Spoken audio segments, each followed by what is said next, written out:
There are 7.8 billion people in the world. We share much in common, but we also know that we are individually unique. There have been many attempts in history to describe this uniqueness, and the Greeks theorized that there are four fundamental personality types. They are sanguine, melancholic, phlegmatic, and choleric. Folks who are sanguine tend to be highly talkative, enthusiastic, active, and social. Melancholic people are introverted, analytical, detail-oriented, and they're deep thinkers and feelers. Phlegmatic people are relaxed, peaceful, quiet, easygoing. They really tend to be sympathetic, and they care about other people, and yet they often try and hide their emotions.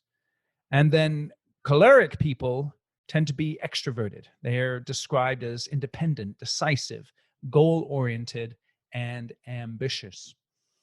And the way the Greeks typically looked at it was there were usually one or two primary temperaments, two of the four that I just described, that are displayed in an individual at a significantly higher level. But most individuals have aspects of their personality which identify with each of the four temperaments. The construction industry has more than 680,000 employers in the United States alone. All of those companies have much in common. They all bid work, they all plan work, they build, and then they run around and try and get paid for the work, right? Yet just like individuals, companies have unique personalities. In this episode of Construction Genius, I will explore how to discover and clarify your company's unique personality. Then how to use that personality as a competitive advantage. And the best companies really do that very well. And then how personality works together with purpose to provide a solid foundation and drive your company's success. This is part 2 of a 4-part series exploring the triangle one-page planning process that you can use like a compass to guide you towards your business goals. So in the first part of the 4-part series, which was episode 77 of Construction Genius, we covered how to define your business purpose. This part will be about defining your personality.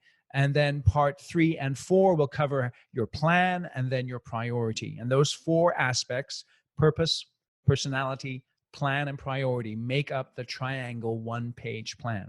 The best companies understand and use their personality to build their processes and procedures, determine who they hire and develop and retain, find and service their ideal clients, and set themselves apart from the competition. This is Eric Anderton, and you're listening to Construction Genius, a leadership masterclass. Thomas Edison said that genius is 1% inspiration and 99% perspiration. If you're a construction leader, you know all about the perspiration, and this show is all about the 1% inspiration that you can add to your hard work to help you to improve your leadership.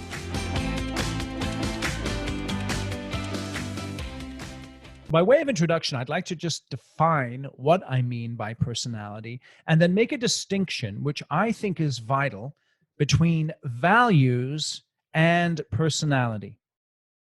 So what do we mean by personality? Personality is a characteristic way of thinking and then behaving. Personality is most clearly expressed in interactions with others.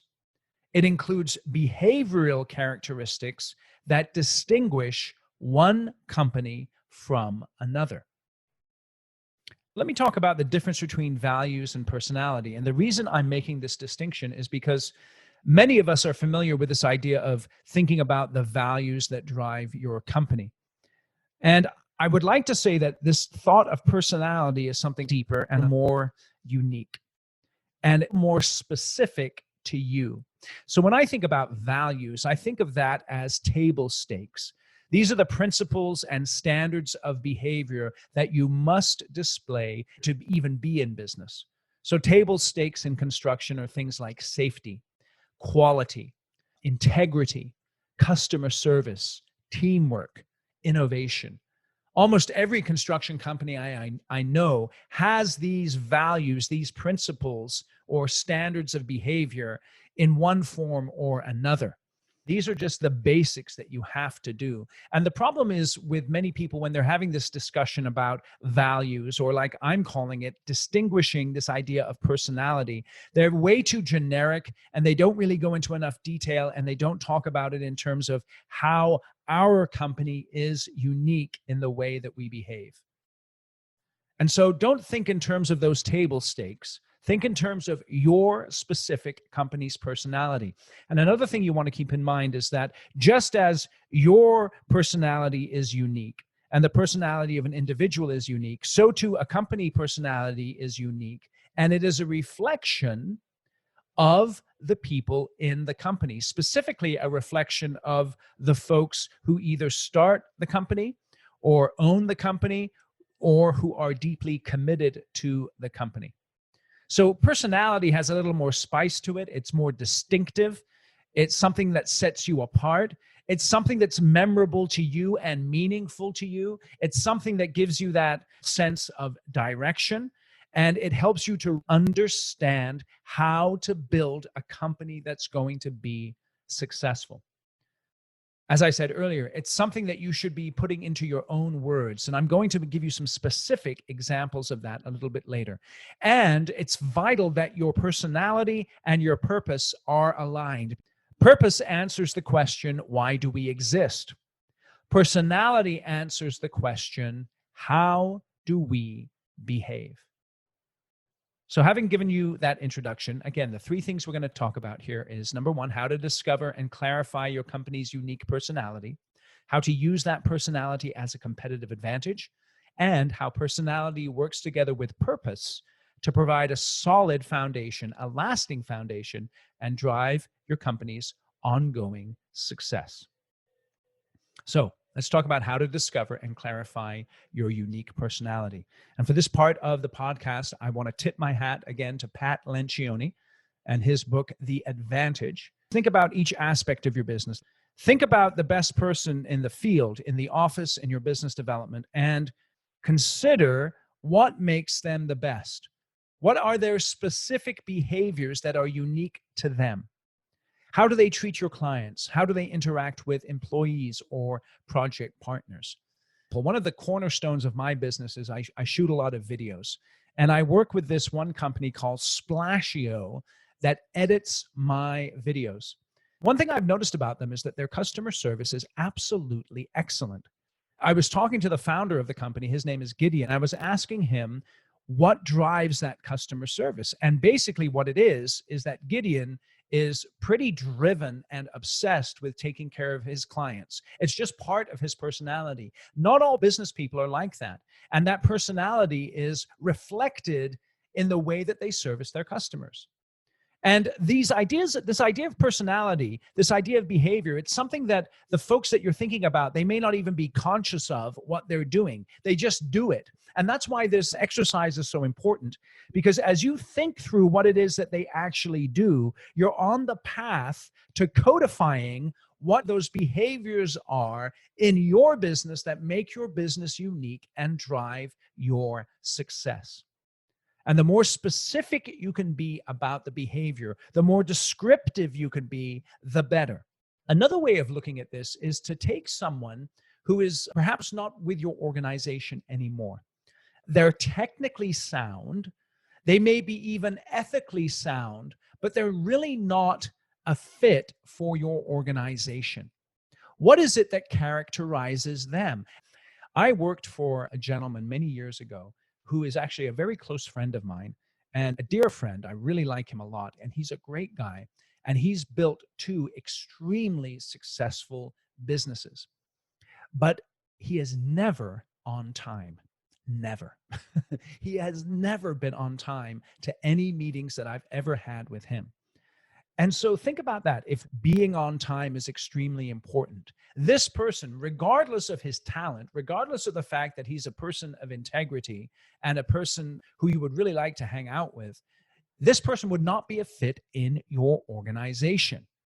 And so that's another thing to look at. Look at the people who are the best fit for your company, both technically and behaviorally, and the people who are maybe technically a fit, but not behaviorally a fit. And compare and contrast the way that they show up and the way they behave, and think about how that can begin to influence the way you craft your personality statements. You're looking to state these things in your own language. Words like integrity, customer service, fairness, or whatever the case may be. What does that even mean?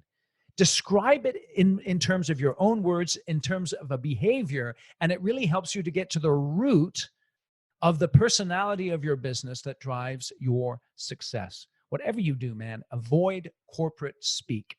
Okay, that's not what we're looking for. Remember what we talked about. If you listen to episode 77, this idea of personality and purpose, it has nothing to do with marketing. It has nothing to do with looking good in other people's eyes. It has everything to do with understanding yourself. Because the more you understand why you do things and how you behave, and the more you align that with what you actually do, the more successful you will be and the happier you will be, not only as an individual, but as a company. We've covered how to define your personality. Let's look at how to use your personality as a competitive advantage. Think about the types of projects that you like to build. So you have a certain personality, a certain type of people in your organization that drives the types of projects you build. You're the type of person who loves to negotiate. It's part of your DNA. And you like to get stuck into complicated projects and negotiate the way that they're going to be built and the amount they're going to be built for. Or perhaps you're more comfortable in a hard bid environment, maybe in a public environment versus a private environment. Think about where you build. Maybe your personality drives you to want to work in an urban environment and be involved in large projects that are going to be clearly seen. So as you cross the Bay Bridge going into San Francisco and one of your buildings is going up there and you can point and you can say, I built that. And you get a real kick out of that. And you can't necessarily explain it, but it's part of your personality. It's part of the personality of your organization. On the other hand, you may be perfectly content in a less dense environment. And you don't want to spend your life in the city. That's the personality of the people who are working in your organization. So you think about how your personality should drive your strategy. Think about it in terms of your internal setup, the people that you hire. And this is so fundamental. If you understand the personality of your company, you will begin to attract the right people and repel the wrong people. And you should be embedding personality questions into your interviewing process. Think about, again, the people in your organization that just aren't a personality or behavioral fit for your company. What makes them misaligned with your organization? Think about why you fire people. It's either because of incompetency, it's either because of a bad attitude, or it can be because of personality incompatibility. And what you should be driving towards as an owner of your company, as a member of the executive team, you should be driving towards having the most amount of people who line up with the personality of your company as possible. You should be weeding out the people who are not a personality fit. That can also drive who you do business with. I'll give you an example. I live in the capital of California, the world's 5th largest economy. There are a ton of state agencies in Sacramento who I could work with if I should so choose. But I don't work with them because my personality is kind of independent. I just love working with entrepreneurs. And I don't know about you guys, but I haven't found too many entrepreneurial type folks, business driven type folks who work for the state. Nothing against those folks. They have a role to play in our society, but they're not the types of people that I like to work with. And so I don't do business with any of the state agencies in my area. So I hope you get that idea there, is that understanding your personality can really set you apart in terms of your strategy, who works for you, who you choose to work with.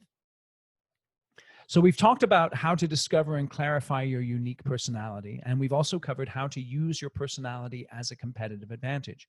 Finally, let's cover how personality works together with purpose to provide a solid foundation and drive your success. The purpose of your business is why you exist, that deep reason why you exist. And when personality and purpose are aligned, it's like the old story about the house that's built on the sand versus the house that's built on the rock. Companies who don't understand their purpose or their personality, or who understand them but don't live according to them, are like folks who have no solid foundation. They're built on the sand. And when the storms of business come, that's when their companies are chaotic. That's when they're out of control. That's when they can't sustain success over a long period of time. But the people who understand their deeper purpose, the companies who understand their personality, how they behave, those are the ones that have that solid foundation. And when the storms come, they're able to withstand those storms and even thrive in the midst of them. Purpose and personality are the bedrock of a successful company. They determine everything that you do from a planning and execution perspective, which is what we're going to which is what we're going to cover in the next 2 episodes of this series. So if you're clear on your purpose and personality, you can use those as filters when you're looking at opportunities, when you're hiring people, when you're building the policies and procedures. You can ask yourself this question: does this further the purpose of our company? Does it give us the opportunity to fulfill our purpose? Is it in alignment with our personality? And let me encourage you, don't be afraid of going deep and understanding your purpose and understanding your personality and building your business around those 2 things. Because the combination of that purpose and personality make each company truly unique and give you an opportunity for differentiation. And maybe you've tried this before. Maybe you've gotten together with your executives. You even brought someone in from the outside and done things like, figured out your value statements, and you might even put them on a wall somewhere or on your website. And perhaps you haven't lived according to them, or it's just kind of fake and it hasn't felt. Don't let that discourage you. So I'd like to give you some examples from a fire protection subcontractor. Their purpose statement is building lives by saving lives. Now, let me give you what they came up with in terms of their personality. First statement is this: take nothing for granted. This is all about how they behave. The second one is delayed gratification. And the third is earn everything. Think about that for a moment. So their purpose is building lives by saving lives. Their personality is take nothing for granted, delayed gratification, earn everything. So think about how you can take those 3 statements there about their personality. Think about how those can impact the way they run their company, who they hire, who they fire, the people that they choose to do work for, how they do work. Think about how it drives their people and their processes and their services. You get a sense of how that clear purpose and personality impacts choice and behavior. Let me give you another example. This is from a framing subcontractor. They do more than just framing, but that's the core of their business. Their purpose is we build to provide and endure. Their personality is stated like this: the courage to break molds and eliminate excuses, the discipline to kick ass, the wisdom to stay humble together. Now just reflect on that for a moment. That may appeal to you, it may not, but I can tell you it is a true reflection of the core of their organization and why they have been successful. And in fact, Vance Lancaster, he's the VP of Lancaster Burns. This is the framing contractor. This is what he says about the triangle planning process, where he and his group are able to identify their purpose and their personality. He said, "You helped us understand what our purpose, personality, plan, and priority is. We probably had an opportunity to do this 10 years ago, but we didn't take it. I can't imagine how much further along we'd be if we had. It's now a tool we use in every personnel review, conversation, quarterly meeting, and interview. It's a foundation of what this organization is about, and we use it to help everyone understand that. Clients come in and we use this triangle to help them understand what type of a contractor we are." So we began this by discussing the definition of personality and making that distinction between values and personality. Then we've talked about how to discover and clarify your unique personality, how to use your personality as a competitive advantage, And then finally, how personality works together with purpose to provide a solid foundation for your company. Each individual has a unique personality. Think about when you've taken a personality test, maybe like the DISC. The one I like to use with my clients is called the Profile XT. And you've had some insight into yourself, and you begin to understand yourself more. And perhaps you've even taken one or two of those things and leveraged it personally to help you to be more successful.